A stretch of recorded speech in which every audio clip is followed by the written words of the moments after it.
Kwabena Adisa, the young and ambitious CEO of a thriving beverage company called Adisa's Beverages, enjoyed immense professional success. Yet, despite his achievements, his personal life felt incomplete. His wife, Zori, a celebrated social media influencer known for her beauty and uplifting messages, had a secret she kept from the world. She could not conceive a child. Zuri loved children and for years pleaded with Kwabena to consider adoption. "There are so many children in our community who need a loving home," she would say to him. But Kwabena always resisted. One evening, as they sat in their beautifully decorated living room, Kwabena said, "Zuri, I understand your heart, but I want my bloodline to continue. This company, my legacy, is everything my parents worked for. I need a child that carries my DNA." Their disagreement created a rift between them, but Kwabena's perspective changed when he was diagnosed with cancer at the peak of his career. Fearing he might lose the ability to father children after surgery, he left a sperm sample at the hospital, hoping to secure his dream of becoming a father someday. Miraculously, his surgery was successful and he defeated cancer. However, the fear of infertility lingered in his life. Kwabena was now eager to start a family, but Zuri's health meant she couldn't conceive. When Zuri suggested surrogacy as a compromise, Kwabena agreed. They found a willing egg donor, and the hospital began the surrogacy process. On the day of the procedure, chaos erupted at the hospital. A young university student named Ama Nkrumah had come for a routine medical checkup. In the confusion of a busy schedule, a doctor mistakenly inseminated Ama with Kwabena's sperm instead of the intended surrogate. The mistake was covered up by the hospital staff, who quietly deleted Ama's records to avoid liability. Meanwhile, Kwabena was informed that the surrogate was successfully pregnant. He was overjoyed, embracing Zuri and sharing the news of their soon-to-be parenthood. Zuri, however, hid her unease. Although she'd agreed to surrogacy to save their marriage, she feared that raising a child not biologically hers might strain their relationship further. Ama Nkrumah was a hard-working university student, juggling her studies and part-time work. Recently, she'd been feeling fatigued and nauseous, which worried her. After a visit to the hospital, she received a call from a nurse saying her results were ready. Curious but cautious, Ama picked up her results. Later that week, when she arrived at the hospital, she was greeted with shocking news. "Congratulations, Miss Nkrumah, you're pregnant," the nurse said with a bright smile. Ama froze, staring in disbelief. "That's impossible," Ama replied sharply. "I'm a virgin." "There must be some mistake," the nurse insisted. The results were correct and urged Ama to take it seriously. Refusing to believe it, Ama left determined to confirm the results herself.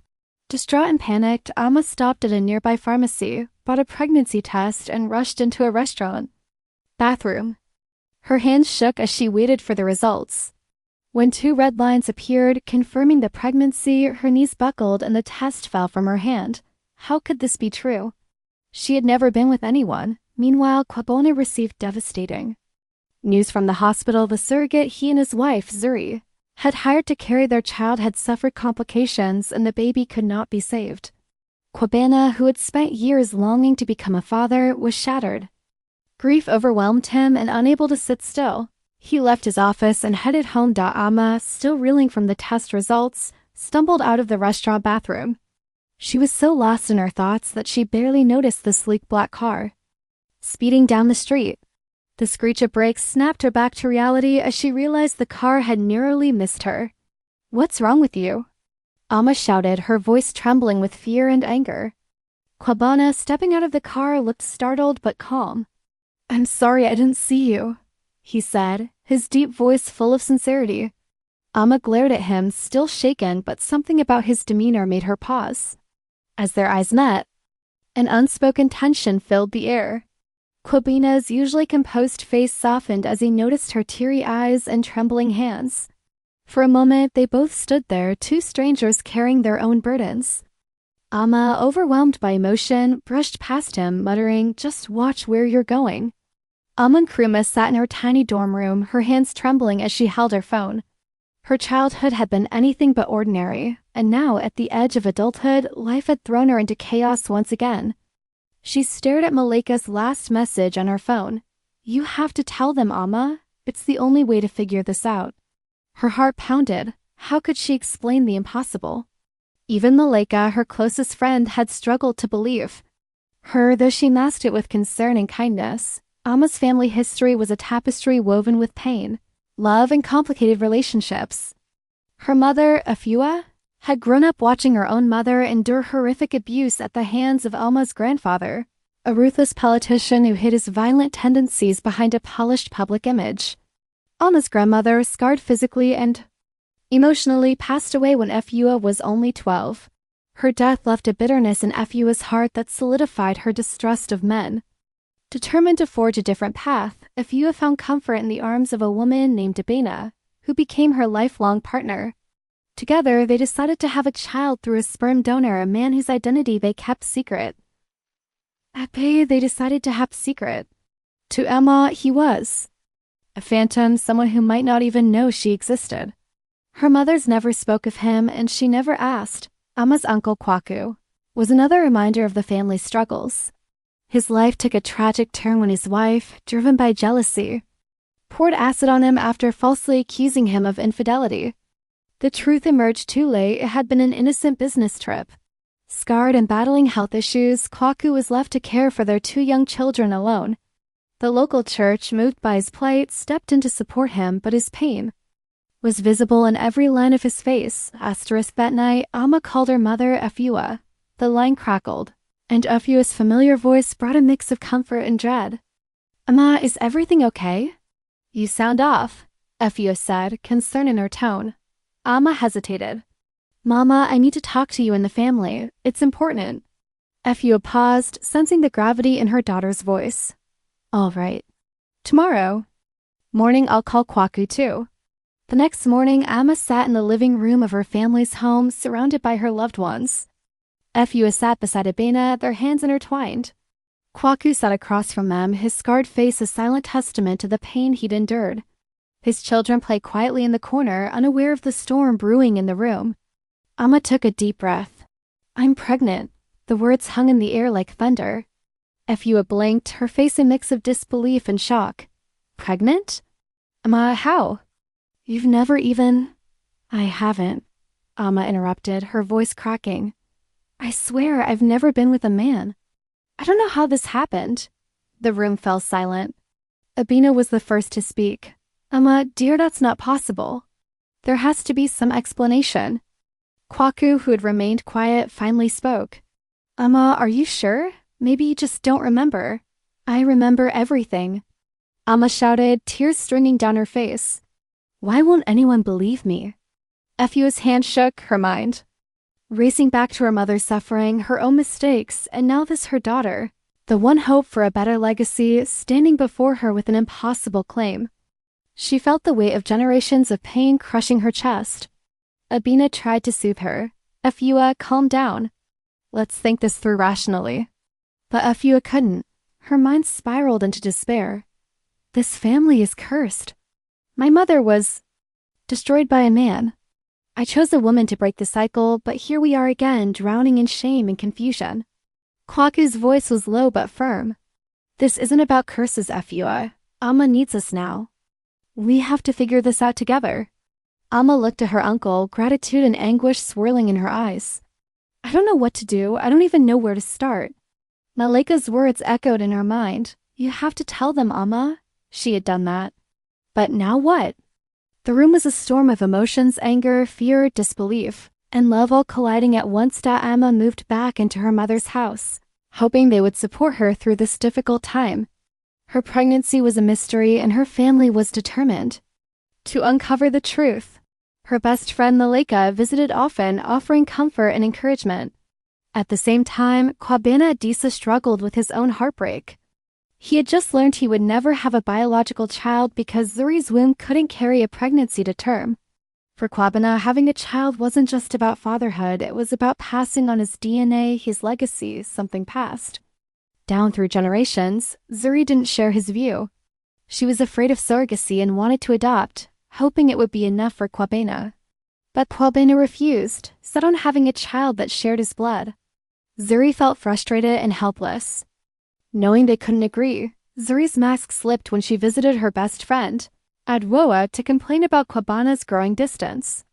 ADEMOYE reminded her that her own actions were partly to blame for the strain in their marriage, even mentioning Zuri's past abortions during their university days and suggesting her lack of concern for Kwabana's happiness was hypocritical.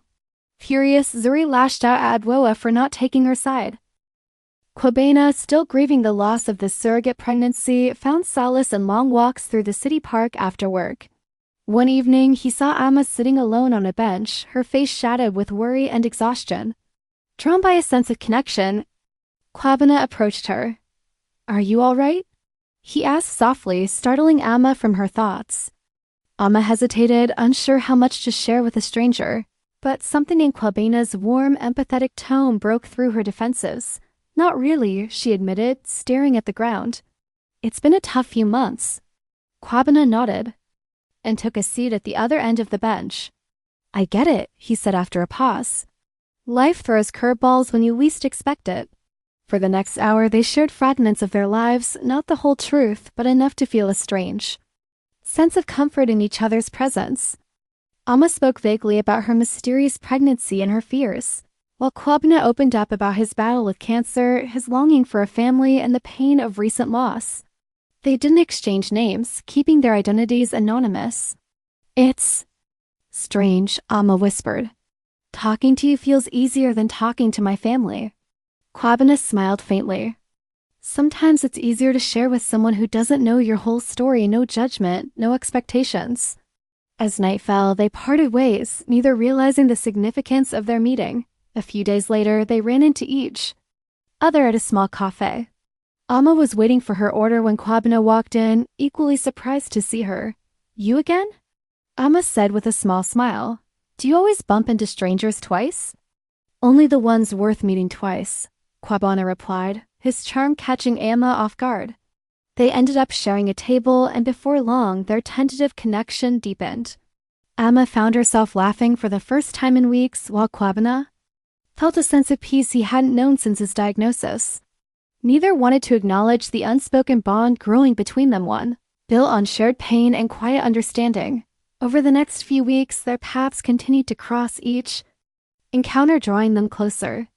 Kwabena, once obsessed with legacy and family name, began to see life differently through Amma's resilience. Amma, who felt abandoned and overwhelmed, found strength in Kwabena's unwavering presence. One evening, as they sat by the riverside, Kwabena looked at Amma and said, "I don't know what it is about you, but you remind me there is still good in the world, even when everything feels broken." Amma looked away, her heart heavy with secrets.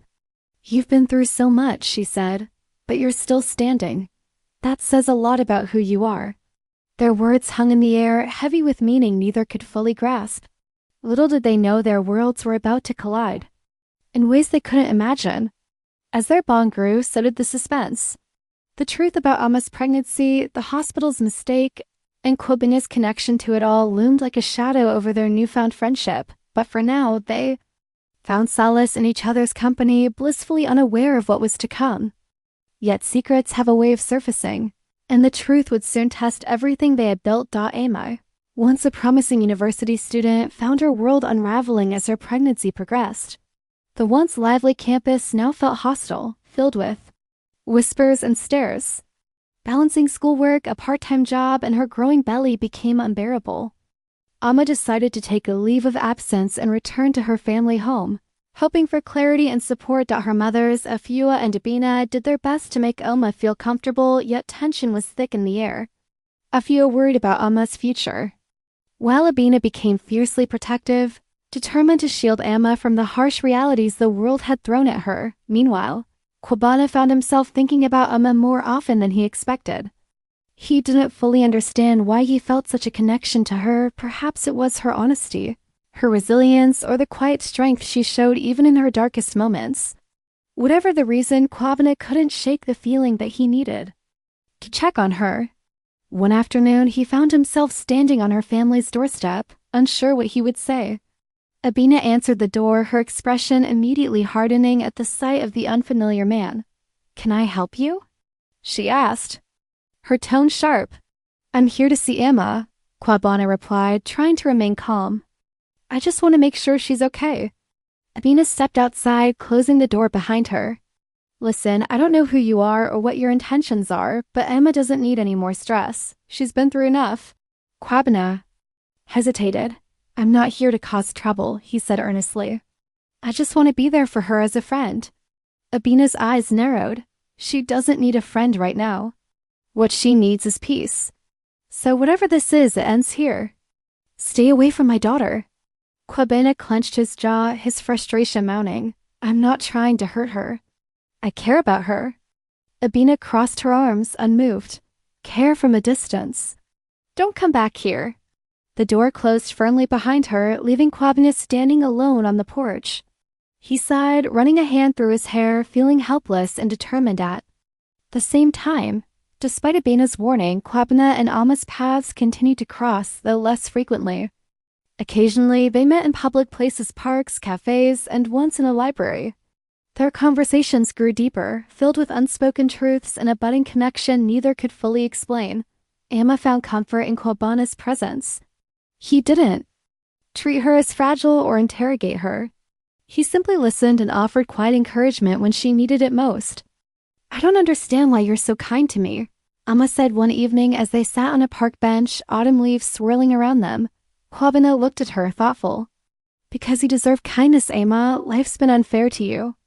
But that doesn't mean you have to face it alone. His words lingered in her heart, a beacon of hope amid confusion and fear. However, their growing bond did not go unnoticed. Zuri, growing suspicious of Kwabena's long walks and late nights, decided to follow him one evening. She had searched his phone earlier that week, finding nothing incriminating, but her instincts told her something was wrong. Dressed inconspicuously, Zuri trailed Kwabena to a small cafe, her heart pounding as she saw him sitting across from Amma, their heads bent close together in deep conversation. Zuri's blood boiled as she watched the easy smiles and the way Kwabena's eyes softened when he looked at Amma. Who was this woman, and why was Kwabena spending so much time with her? Zuri's mind raced with possibilities, each more infuriating than the last.